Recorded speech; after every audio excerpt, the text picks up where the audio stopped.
over to you, Tim. Thank you. Well, thank you very much, Jo. And wow, well done to John and Tim. It's got me all fired up, gentlemen, and I'm really pleased to be here today. Well, I decided to go out on a limb a bit and talk about XR technologies, the trends, but I wanted to sort of ask a question, is agriculture actually ready for it? And so we're going to dive into that particular topic.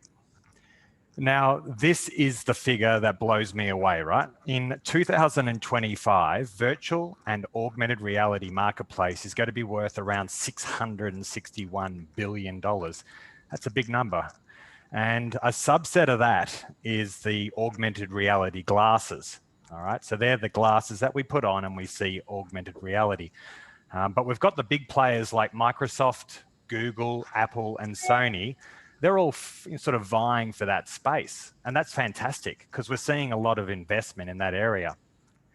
But what's interesting when I'm watching the market is we have the likes of the defense industry, the health industry, and mining. They're all taking advantage of augmented reality glasses. And they're doing this because they want to improve safety, training, communication, and productivity. Now, I was wondering whether or not, we have the adoption of XR in agriculture, just like mining, just like health, and just like the military. Well, Think Digital, this is the company that I founded 5 years ago. We've already been taking agriculture on this same journey. And we've done some amazing stuff with some really interesting businesses over the years. The MLAs of the world and the Woolworths and Animal Health, we're taking them on this ride and we're saying, come on guys, VR and AR is fantastic. And you can see over to the right there, that's an augmented reality carcass that the CEO is standing next to at AusMeet. Now, we want to use XR to improve safety, training, education, and marketing. Now, we're already doing that. So some examples of those sort of things are like this safe animal handling that we built for the University of Adelaide. So, the students put on a VR headset. They're in a yard and they learn about animal behavior. And what I find interesting about this particular application of XR, in particular virtual reality, is that they get to safely fail, right? And a lot of these university students have never been in a yard before. So they get to put on the headset, move the animals around the yard and learn about flight zones, and have a look at that photo in the middle. If they're standing in the wrong spot, bang, they get kicked. So this is a great opportunity to, almost like what Tim was saying, it's like the flight simulator for animal handling. And I love this one for Australian eggs, helping educate producers to increase the biosecurity measures on their farm. So they put on a headset, the producer then goes to a virtual farm and learns all about what to do in terms of enhancing and encouraging better uptake of biosecurity on their farm. And we've looked at both of these models. We've spoken to the students who are now comfortable in the yard, and we've spoken to the producers of eggs, and they're saying, wow, I'm really learning. And so we're really understanding that VR is a great tool, right, for training and education. That's a bit of a no-brainer. But I love this one. And this was when we collaborated with the Australian Agricultural Centre as well, where we actually built a virtual campus. The students put on a VR headset or they jumped in on their computer and they visited a virtual world, a virtual learning environment. And they had avatars. So they took a photo of their face, that skinned an avatar, and then they met up in real time with other learners. They got to do some pretty awesome things like building a drone in collaboration. They got to service a quad bike and a tractor. And so I love the idea that they're learning by doing. It's so hands-on, and we know this has been working. I mean, Think Digital has built a business on developing educational resources and training. But today I want to throw out something to the crowd, because I think there's a bigger opportunity, because XR, VR and AR kind of gets put into the box of, oh yeah, we can increase training and we can improve education. We can do some marketing. but what about increasing productivity gains on farm? Now, my father was a dairy farmer, so I'm from the land, went to school, got my IT degree. And so I'm using those two together to say, well, how can I help farms to become more productive using virtual and augmented reality?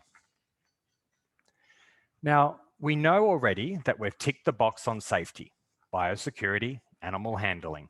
We know we've ticked the box on education. We've put them in a virtual world, they're learning how to do things.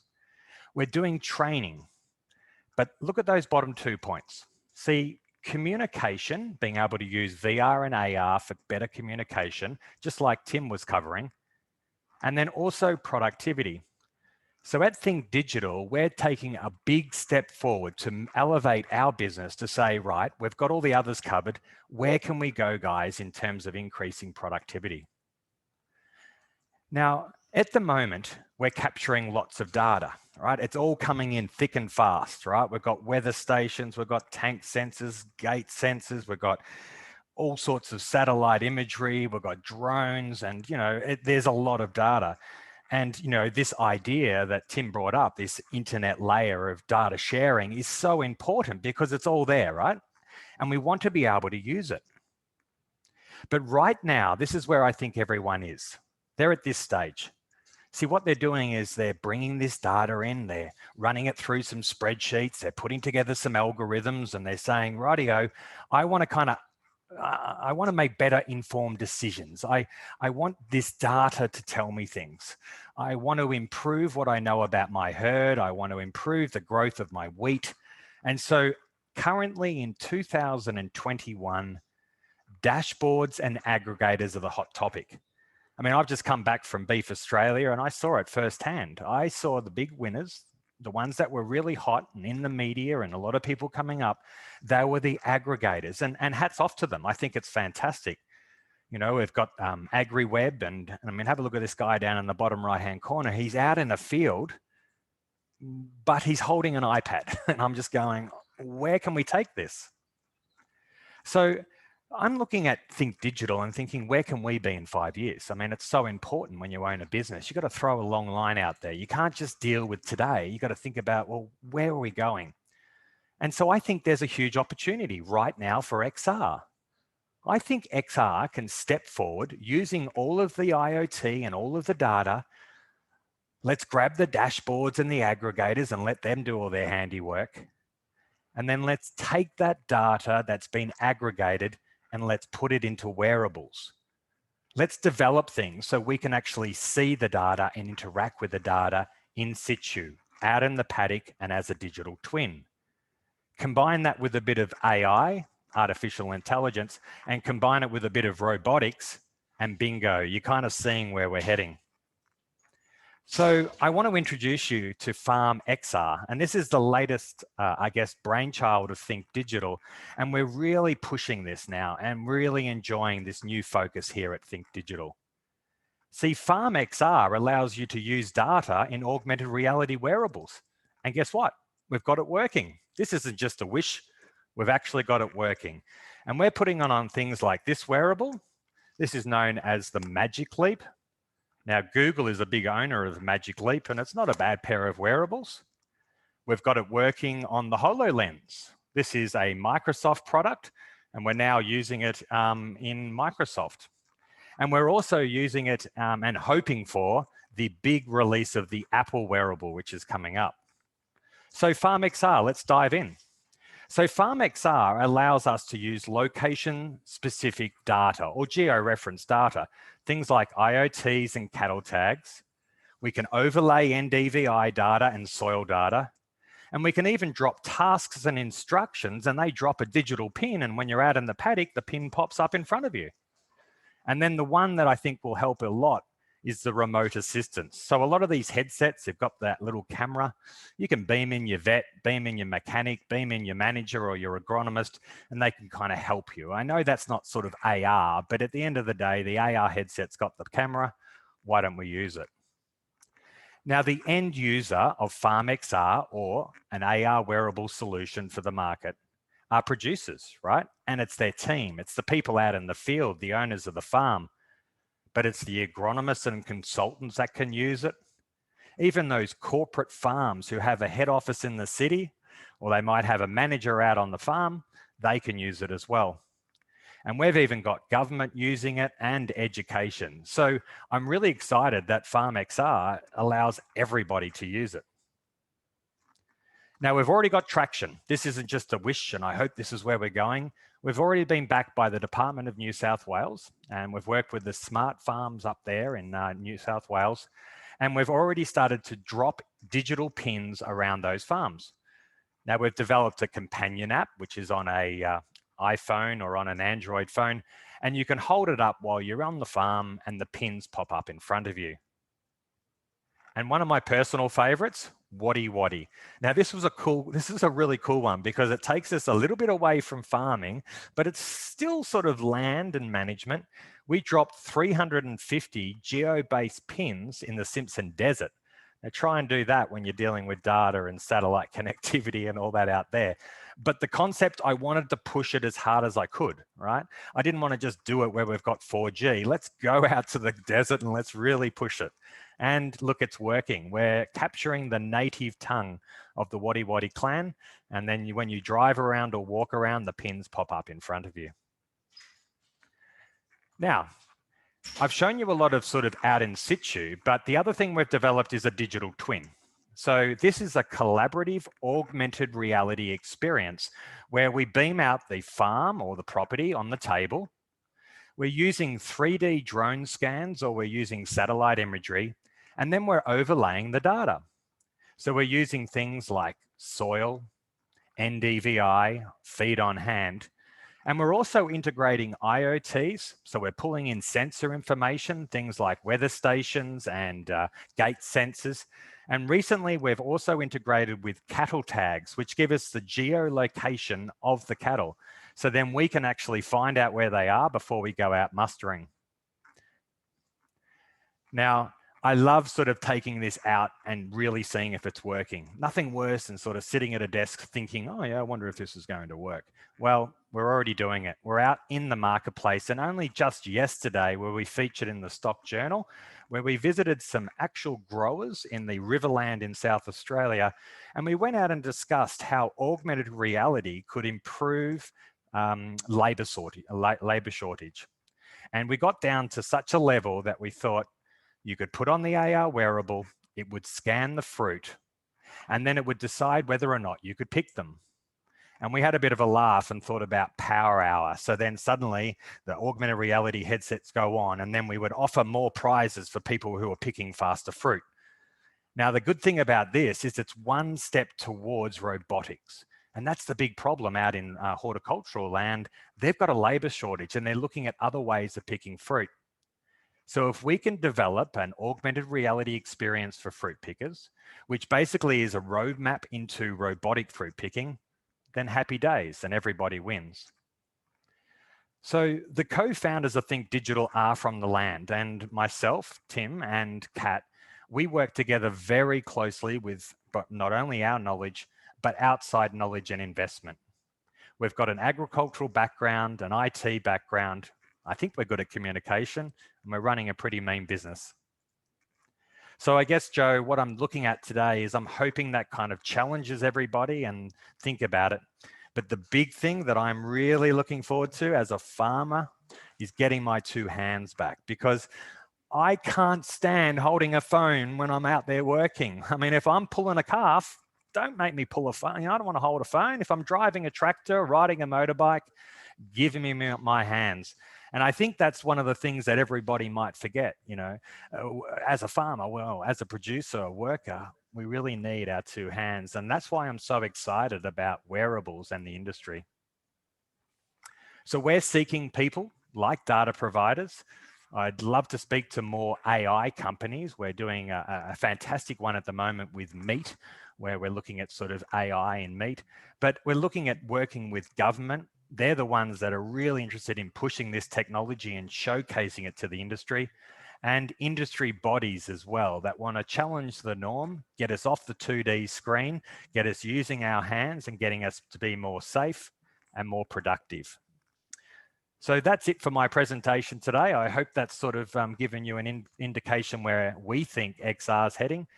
And we want to move, I guess, the mindset away from just being marketing and training into making farms more productive. And John, we can make more nutrition for the world.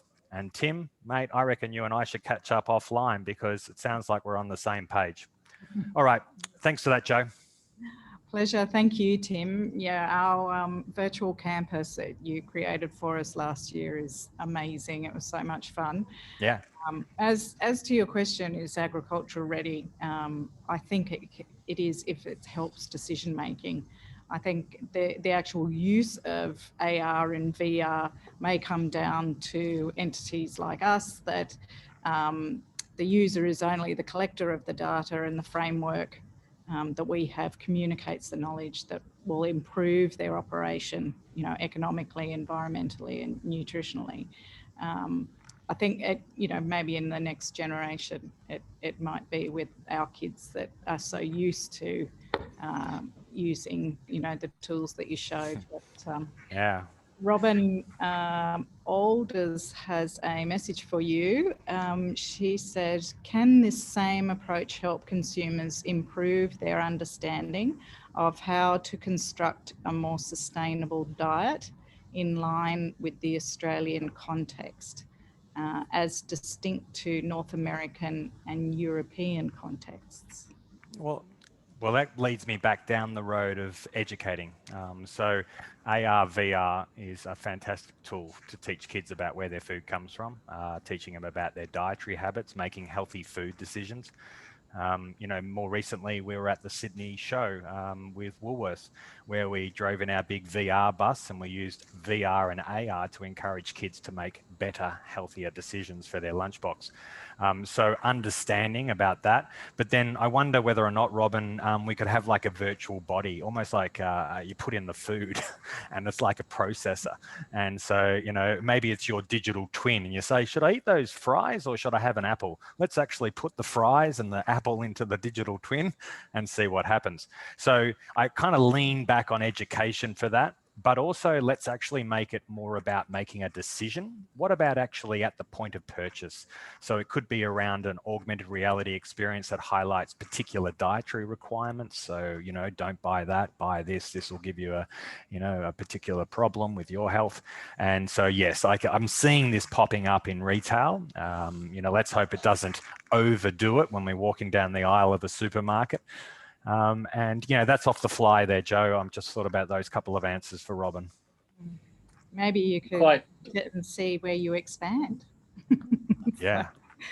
So that is a scaling up thing, Tim. Obviously, there are financial issues, but is there any other issue in terms of scaling up if we want to take you global? Well, the most exciting thing I've heard already this morning is this concept. I mean, I sort of knew it was there bubbling in the background, but it was the one that we're raising about, John, you mentioned the framework, right? And then the framework is driven upon the data, this open data source. So I think once you two get your sort of pillars in place, I'm going to be feeding off that almost as a startup. So how do you take us globally? Well, the best thing would be that we kind of jump on that train because we're kind of the sexy part of what you guys are already doing, right? We're the ones that are making it all look good. And so we can make whatever we need in augmented reality. And I kind of need you guys to shine that torch a bit. So scaling up to, John, I want to mention about hardware. So this HoloLens, right? $5,000, right? That's a big cost. This one here, this is about $5,000 as well. One of our team members next door, he's fantastic. We've taken him on board. He's actually 3D printed his own AR wearable. So he's built that for under $1,000 and he's about to do a Kickstarter. So we've got this kind of people in the background building these AR wearables, right? So imagine that coming through. So scaling up is 1, hardware has to come down, 2, data has to be shared, and 3, we kind of need these indie sort of developers sort of pushing the big companies to lower their pricing down. Yeah, right. We'll work on that. Yeah. Thanks. Fantastic. Any other questions for Tim? Tim, that was really great. I really enjoyed it. It was sort of a perfect follow-on from what I was talking about. You guys are applying it, so. Yeah, I was thinking that. I was thinking, God, does he know about us? And you know, all the. Yeah, I know about you guys and been meaning to catch up for ages now. Well, this is what the fusion's all about, Tim. Yes, So exactly. if that's an outcome of today, I'm really happy. But yeah, I agree. I mean, I think that when we built that VR Arboretum, it actually didn't work because we didn't have the data to go in there, not because it was that hard to do the modeling. And I thought it was kind of funny that it was like, oh, this impressive VR thing, but really the data management was the problem, not the VR part. And so I think that's a really good point. Like if we can pull all this stuff together, you know, there are folks like you who can bolt on a front end that looks really good and make it usable for people. Yeah, that's right. You need the commercial players like us trying to make a business from it, right? And commercializing these ideas that are coming from research. So that's where I'd really like to see us go, Tim, potentially some way that you're sort of got all these great ideas and we sort of say, rightio, let's take it to industry or let's try and get some funding or whatever we need to do. One of the ideas I wrote down, sorry to take too much more time, Joe, with 30 seconds, was the idea of our collaborative augmented reality and role-playing some of those simulations that you were talking about. And I was thinking of bringing in live data and the weather. And so you're wearing the AR wearable and suddenly it starts raining while you're looking at your digital twin. So anyway, that's where mine goes. Thanks for everybody. I'll sign off and let the next people get on. Thank you.